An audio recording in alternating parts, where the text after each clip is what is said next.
അതെല്ലാവർക്കും അറിയാം. വിജയ് മല്യ 33 കിലോഗ്രാം സ്വർണ്ണമല്ല, തനി തങ്കം കൊണ്ട് പൊതിഞ്ഞ ഈ ശ്രീകോവിലിന്റെ മുന്നിലുള്ള ദ്വാരപാലക വിഗ്രഹങ്ങളും സ്വർണം പൊതിഞ്ഞ വാതിലും കട്ടിളയും ഒക്കെ കോടാനുകോടി ഭക്തന്മാർ കാണുന്നതാണ്. ലോകം മുഴുവനുള്ള ഭക്തന്മാർ കാണുന്നതാണ്.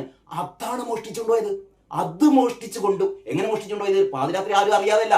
അവിടെയാണ് ഏറ്റവും വലിയ രസം. ഇത് എന്താ പറയാ, ഒരു ഔദ്യോഗിക മാർഗങ്ങളിലൂടെ എല്ലാവരും അറിഞ്ഞുകൊണ്ട് ആണ് ഇത് മോഷ്ടിച്ചത്.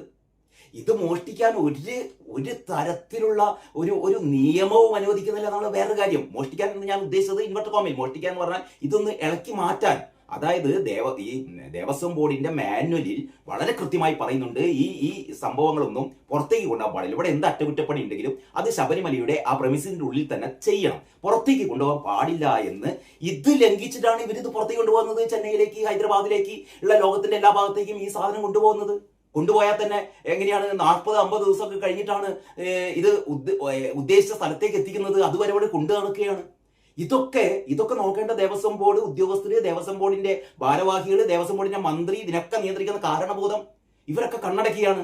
അപ്പൊ തുടക്കത്തിൽ നമുക്കറിയാം, ഇത്രയും കോടാനുകോടിയുടെ സമ്പത്ത്, ഇത് സ്വർണത്തിന്റെ വിലയല്ല കേട്ടോ. ഇത് സ്വർണത്തിന്റെ വിലയല്ല, ഇത് ഭഗവാന്റെ സ്വർണം എന്ന് പറയുമ്പോൾ അതിന് വേറൊരു തരത്തിലുള്ള മൂല്യമുണ്ട് കേട്ടോ. വേറൊരു തരത്തിലുള്ള മൂല്യമുണ്ട്. സുഭാഷ് കപൂറിന്റെ ഒരു തട്ടിപ്പിനെ കുറിച്ചൊക്കെ ഹൈക്കോടതി തന്നെ പറഞ്ഞു. ഇത്തരത്തിലുള്ള ആന്റിക്കുകൾ, ഇത്തരത്തിലുള്ള പുരാവസ്തുക്കൾ, ഇത്തരത്തിലുള്ള എന്താ പറയാ, ഈ ദൈവത്തിന്റെ കരസ്പർശം അല്ലെങ്കിൽ ദൈവത്തിന്റെ സ്പർശമുണ്ട് എന്നൊക്കെ കരുതുന്ന അത്തരത്തിലുള്ള വസ്തുക്കളുടെ മൂല്യം എന്ന് പറഞ്ഞാൽ നമുക്ക് വിലമതിക്കാനാവാത്തതാണ്.